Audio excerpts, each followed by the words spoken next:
How to recreate Pep's 2023 treble-winning Man City tactics in eFootball? After 7 years as Manchester City's manager, Pep Guardiola finally led his team to ultimate glory in the 2022-23 season, losing only one game after February. Let's dive deep into their legendary formation used in the second half of the season and try to clone it in eFootball. This video will cover the 3 key tactical designs and key players, how to build a team, and online division highlights with commentary. Let's get started. After Haaland joined, Pep Guardiola experimented with multiple formations to integrate him into the system. After trying Cancelo and Rico Lewis as inverted fullbacks, City didn't achieve the consistent performances they expected. In March, Pep found the perfect final form for City after a key player recovered from injury, John Stones. The famous 3-2-4-1 formation was consistently used for the remainder of the season, helping them win everything. How did Pep's 3-2-4-1 work? Let's explore Pep's 3 key tactical designs. City's attacking formation was a 3-2-5, while their defensive shape shifted to a 4-4-2 with Haaland and De Bruyne staying up front. A 3 at the back attack usually transitions into a 5 at the back defense, but Pep had a creative approach using John Stones. Although primarily a center back, Stones' skills and awareness allowed him to thrive higher up the pitch alongside Rodri, who was crucial in linking the backline to the front 5 with his decision-making. During defense, Stones would play as a center back or occasionally a right back, forming a back 4. In the attacking phase, the 2 fullbacks stayed relatively wide, with Diaz positioned centrally to form a back 3, while Stones pushed higher beside Rodri. However, the structure wasn't rigidly a 3-2, as Gundogan and De Bruyne frequently dropped into the half space to aid in breaking the press, forming a 3-3 shape. In the attacking third, both Stones and Rodri were allowed to take long shots, and Stones even dribbled high up the pitch against Inter in the Champions League final. Their rare and valuable skill sets helped City maintain a solid defense while seamlessly transitioning into attack.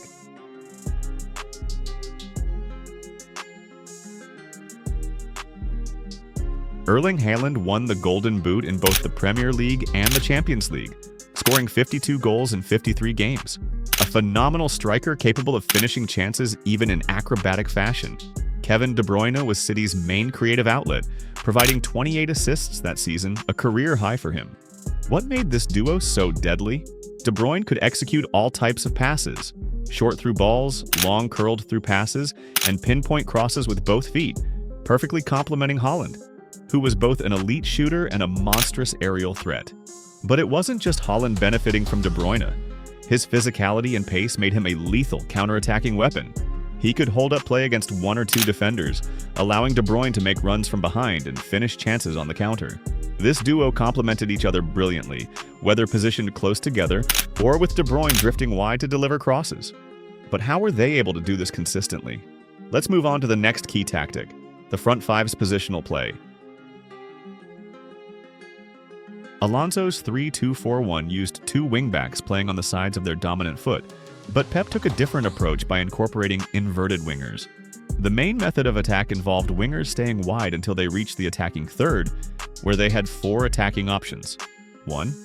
Remain wide and pass to the AMF in the half space. 2. Rotate with the AMF, then cut in and take a shot. 3. Cross into the box. Or 4. Pass to the AMF drifting wide, like De Bruyne, and finishing the attack. Grealish, Mahrez, Foden, and Bernardo all had exceptional dribbling skills and well-trained decision-making in the final third. By staying wide initially, they created more space for the 4 midfielders to maintain control. When the wingers received the ball, their technical ability allowed time for teammates to make off-ball movements into the box. City didn't just attack with the front 5. When Walker played as the right back, he often pushed up to overload the right side. Rodri or Stones also stayed near the box to take shots and quickly regain possession. This system worked seamlessly because it fully utilized Gundogan's ability to find space behind Haaland, De Bruyne's passing ability with both feet, and the inverted wingers' top-tier skills. To build a team we want to achieve, Pep's front 5's flexible positioning, high press, utilizing the full width of the pitch, an attacking 3-2-5 and a defending 4-4-2. The team play style should be possession. The formation looks like a 4-1-4-1 with some extra instructions which I'll introduce. The keeper should be an offensive keeper who is good at passing. The The left center back should be a build-up or destroyer who has very good defensive stats. The right center back should have good passing and dribbling stats and be given the attacking instruction. The left back should be a left-footed defensive fullback or any playstyle but with the defensive instruction. The right back should be a right-footed defensive fullback as Akanji or an attacking fullback as Walker. The DMF should be an anchor man as Rodri. The left CMF should be a skilled box-to-box midfielder as Gundogan. The right AMF should be a creative playmaker or hole player as De Bruyne or Foden, who has a complete attacking package, and be given the counter-target instruction to stay at the front during defense.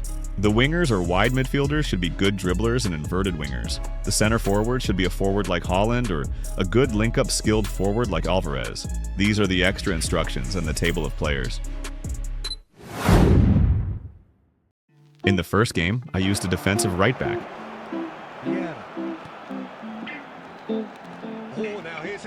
Stones moved back to form a back four during defense. Building up from the back, notice how Rodri would fall back to help with the build-up, and how the fullbacks stay wide like Pep's wide center backs.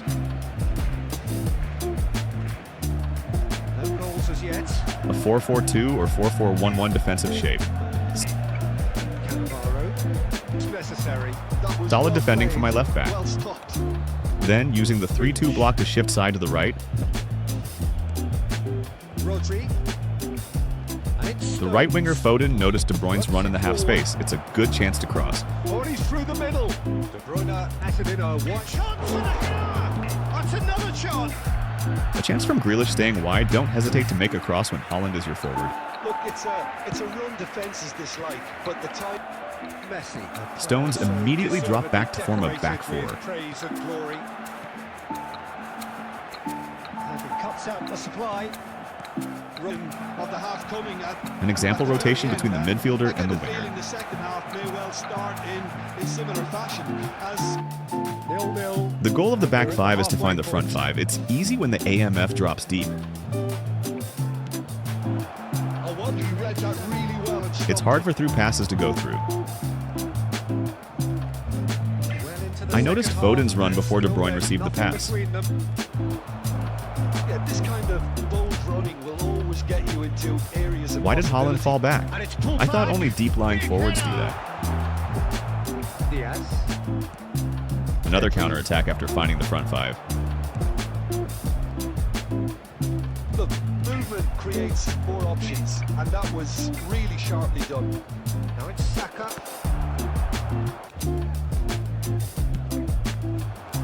Wow. My Rodri went too high up. Now the real chance. And there goes the final whistle. Well, that was tense. I'm using an offensive fullback in my next games. Wow, respect. Great defending from Stones, then breaking the press by patient build-up involving the keeper. On show here, but ultimately there was no way through.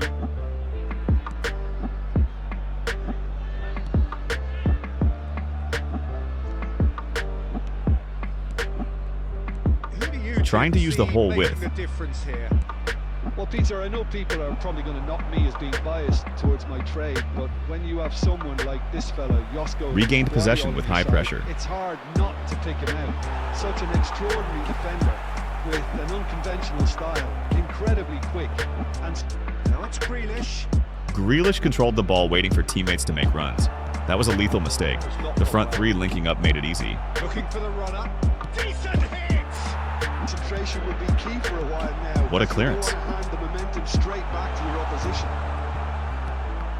Yeah, that's top defending and preventing him turning, which can notice how De open up Bruyne many and Mac possibilities. Allister, who has Gundogan's role, switched positions. That's what possession team playstyle does. Nicely A spread. long pass to the right winger. Remember the 4 decision options the winger has? This time it was the best to give it to the midfielder to make a cross. Again, another attack from just the front 5, staying wide and making rotations. McAllister. Oh, that was expansive and incisive. The type of move to please any coach. Shot a goal!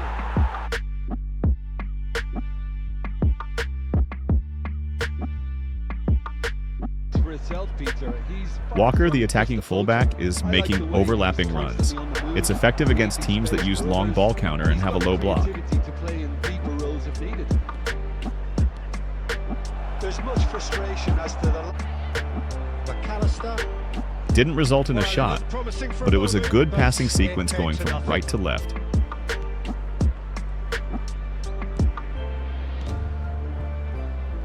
And it's Grealish. Grealish going face to face with his great. Well, that is not the best. Be ball. extra careful when you pass at the back. I aimed at the wrong option.